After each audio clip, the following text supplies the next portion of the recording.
untuk terkabulnya hajat kita itu dengan sedekah.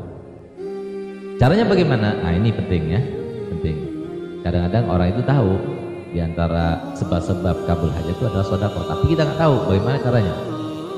Mungkin seperti yang dipercontohkan oleh saya punya Abah Abdul Hasan dan Ahmad Baharun rahimahullah rahmatul abrar, waskanana wa iyyahu fasihan jinan ya hanan ya mannan. Beliau itu sering mengajak saya pada malam hari ya dengan sopir pribadinya yaitu Muhammad Rodi hafizahullah. Itu kita kadang-kadang diajak untuk membagikan uang dengan istilah yang digunakan oleh Abu Yahya Hasan itu, ayo kita mancing. Saya pikir mau mancing beneran karena saya emang hobi mancing gitu. Ternyata maksudnya mancing uang. Abi besok perlu uang 20 juta untuk bangunan. Ayo kita mancing pada Allah Ta'ala. Akhirnya Pak ya tukar uang itu 200.000, 5.000-an. Dulu 5.000 itu masih tinggi ya tahun 90-an ya. Kemudian 5.000-an itu dibagikannya bukan di siang hari ya atau sebelum tidur kita, tapi itu dilakukan pada waktu tahajud. Nah, jadi ada tukang becak diberikan, ditaruh di sebelahnya dan sebagainya. Terus kita telusuri jalan itu, setiap ada yang tampak kelihatan orang nggak punya kita kasih sampai habis, Pak habis baru pulang. Nah, subhanallah, keesokan harinya itu terkabulkan hajatnya Abu Yahya Hasan. Nah, jadi seperti itu caranya. Sebelum kita itu bersedekah, maka uang itu kita pegang, ya Allah, aku beli dengan sedekahku ini kabulnya hajatku. Yaitu begini, begini, begini, sampai kan? Nah, gitu. Karena sedekah itu termasuk sebab yang paling utama untuk kita meraih hajat kita dan kehendak kita supaya terrealisasi. Nah, jelas ya?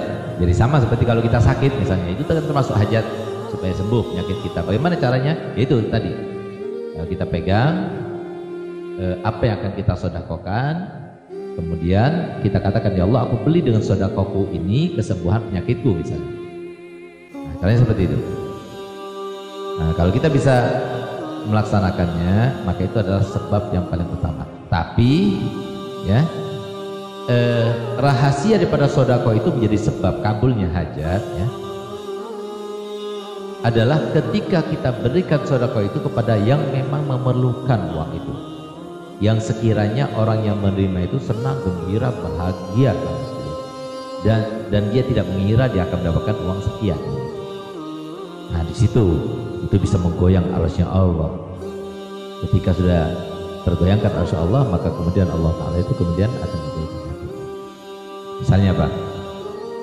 Misalnya kita tunggu di apotik itu, karena banyak orang yang akan membeli resep tapi dia nggak punya, nggak mampu karena ternyata obatnya itu mahal. Nah, itu kesempatan untuk kita bantu dia.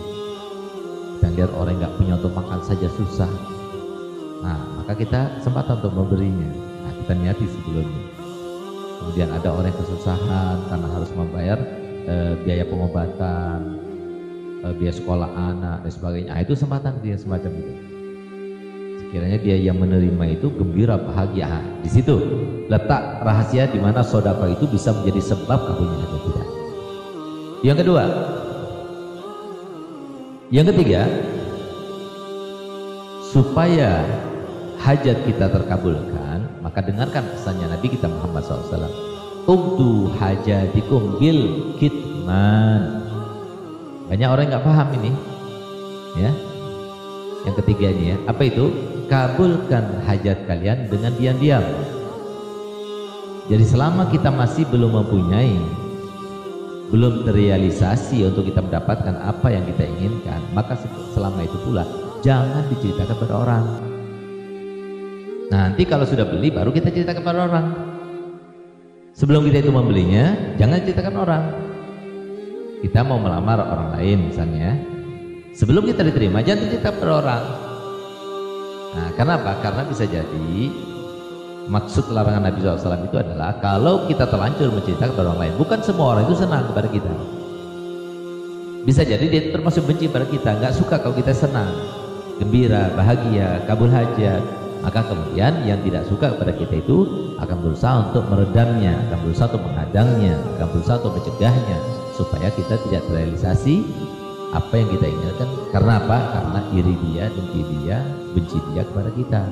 Makanya Nabi SAW memberikan sebuah pesan wasiat kepada kita, ugu hajatikum bil kitman. Jadi kabulkan atau tuntaskan hajat kalian itu dengan cara diam-diam, jangan kamu kasih tahu.